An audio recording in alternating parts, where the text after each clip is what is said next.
UP और उत्तराखंड की खबरों के लिए एबीपी गंगा को सब्सक्राइब करें और बेल आइकन दबाएं। और इस वक्त की बड़ी खबर आपको बता दें, यूपी के लव जिहाद कानून को सुप्रीम कोर्ट में चुनौती दी गई है। सुप्रीम कोर्ट में कानून के खिलाफ याचिका दाखिल की गई है। तो ये बड़ी खबर इस वक्त आपको बता रहे हैं। उत्तर प्रदेश के लव जिहाद के खिलाफ कानून को चुनौती दी गई है। सुप्रीम कोर्ट में कानून के खिलाफ याचिका दाखिल की गई है। कानून को असंवैधानिक करार देने की मांग की गई है। याचिका में कहा गया है कि धार्मिक स्वतंत्रता का उल्लंघन है। और इस वक्त हमारे संवाददाता अविनाश तिवारी जुड़ गए ज्यादा जानकारी के साथ। अविनाश, क्या जानकारी है आपके पास?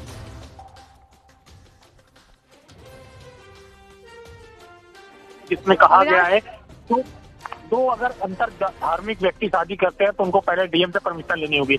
इसी याचिका को सुप्रीम कोर्ट में चुनौती दी गई है, जिसमें दो वकील और एक रिसर्चर ने ये याचिका लगाई है, जिसमें ये कहा गया है कि ये अध्यादेश अवैध है और असंवैधानिक है। ये दो वयस्कों के बीच में कहीं ना कहीं उन्माद पैदा करता है, इसलिए इस याचिका को निरस्त किया जाए। इससे अराजकता फैलेगी और ये धार्मिक स्वतंत्रता का भी उल्लंघन है और ये जानबूझकर किसी को फंसाने के लिए उपयोग किया जाएगा। लिहाजा इस कानून को समाप्त किया जाए और इस अध्यादेश को समाप्त किया जाए।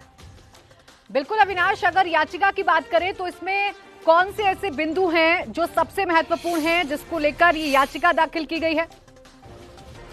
देखिए, इसमें जो सबसे महत्वपूर्ण बिंदु इसमें जो बात कही गई है कि जो दो अंतर धार्मिक आदमी रहेंगे, यानी कि अलग अलग जाति के अलग अलग धर्म के आदमी रहेंगे, उनको डीएम से परमिशन लेनी होगी पहले 2 महीना पहले, उसके बाद ही उनकी शादी होगी। इसी को लेकर सबसे ज्यादा जो विवाद है खड़ा हुआ है और इसी को लेकर ये याचिका भी दायर की गई है कि कहीं ना कहीं धार्मिक स्वतंत्रता का उल्लंघन है और ये जो अध्यादेश लाया गया ये सिर्फ गलत तरीके से दुरुपयोग करने के लिए लाया गया है। कुछ लोगों को टारगेट करके फंसाया जाएगा। लिहाजा इस अध्यादेश को समाप्त किया जाए। सुप्रीम कोर्ट से ऐसी अपील की गई है। अब देखने वाली बात ये होगी कि सुप्रीम कोर्ट कब इस पे सुनवाई करता है और क्या कुछ आदेश देता है।